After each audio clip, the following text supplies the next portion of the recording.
Halo guys, Assalamualaikum warahmatullahi wabarakatuh. Perkenalkan, nama saya Mutiara Rahayu dengan NIM 1761201148, Prodi Manajemen Fakultas Ekonomi dan Bisnis Universitas Muhammadiyah Tangerang. Di sini saya akan menjelaskan bagaimana cara menangani bisnis di tengah era COVID-19 ini. Nah, sebelum kita ke poin utama kita harus lebih tahu mengenal apa sih COVID-19 tersebut, lalu menyerang siapa saja COVID-19 itu, dan hingga saat ini berapa kasus kematian akibat COVID-19 ini. Nah, virus corona adalah virus yang menyerang sistem pernapasan. Penyakit karena infeksi virus ini disebut COVID-19. Virus corona biasanya menyebabkan gangguan ringan pada sistem pernapasan, infeksi paru-paru yang berat, hingga kematian.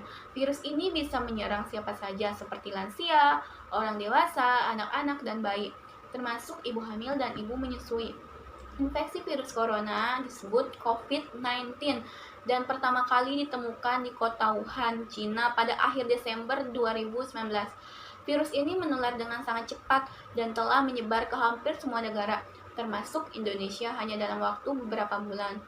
Hal tersebut membuat beberapa negara menerapkan kebijakan untuk memberlakukan lockdown dalam rangka mencegah penyebaran virus corona. Nah, di Indonesia sendiri diberlakukan kebijakan pembatasan sosial berskala besar atau PSBB untuk menekan penyebaran virus ini. Menurut data yang dirilis Tugas Percepatan Penanganan COVID-19 Republik Indonesia, jumlah kasus terkonfirmasi positif kematian 2.754 orang. Tingkat kematian akibat COVID-19 adalah sekitar 5,1%. Wabah penyakit virus corona COVID-19 yang melanda dunia sejak awal tahun lalu telah mengguncang kehidupan masyarakat sehari-hari. Bukan hanya mengancam nyawa, wabah virus corona juga telah memukul banyak kelangsungan usaha. Lalu, bagaimana cara mempertahankan bisnis di tengah krisis corona? Nah, imbauan untuk tinggal di rumah aja, mulai dari bekerja, bersekolah, hingga beribadah, sedikit banyak telah mempengaruhi roda bisnis. Tidak sedikit pelaku usaha yang kelimpungan menghadapi krisis ini. Nah, bila Anda sendiri memiliki bisnis, memastikan supaya usaha terus berjalan lancar di tengah pandemik adalah PR terbesar. Tetaplah optimis dan simak beberapa tips penting berikut. Yang pertama, periksa kondisi keuangan bisnis. Lakukan pengecekan mendalam terhadap kondisi keuangan bisnis. Salah satu hal yang penting yang perlu Anda periksa adalah kondisi likuiditas alias cash on hand. Bila kondisi likuiditas tidak aman, masa depan bisnis juga akan terancam. Yang kedua, persiapkan diri untuk skenario terburuk.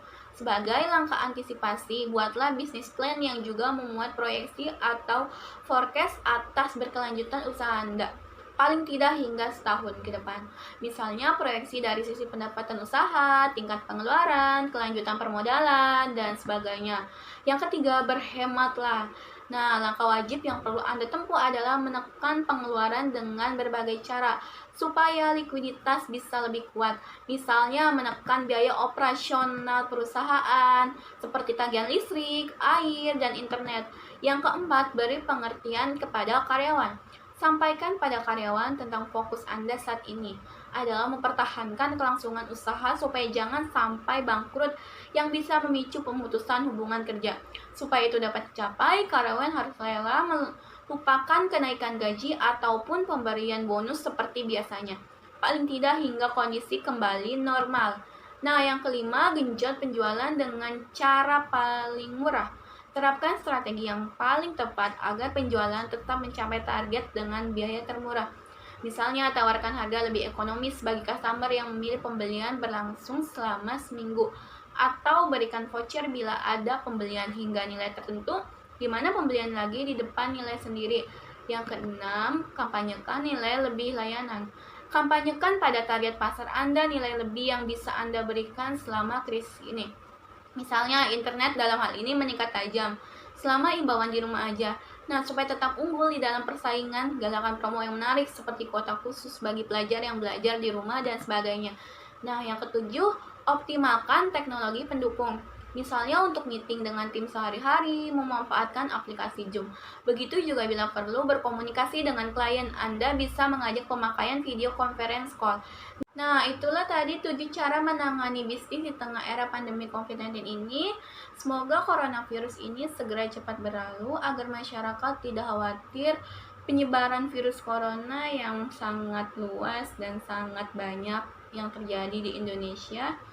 Tetap jaga kesehatan, jaga jarak, jangan berkerumunan, dan semoga kedepannya roda perekonomian Indonesia kembali membaik agar tidak ada lagi pemutusan hubungan kerja yang sangat banyak terjadi di Indonesia di tahun ini.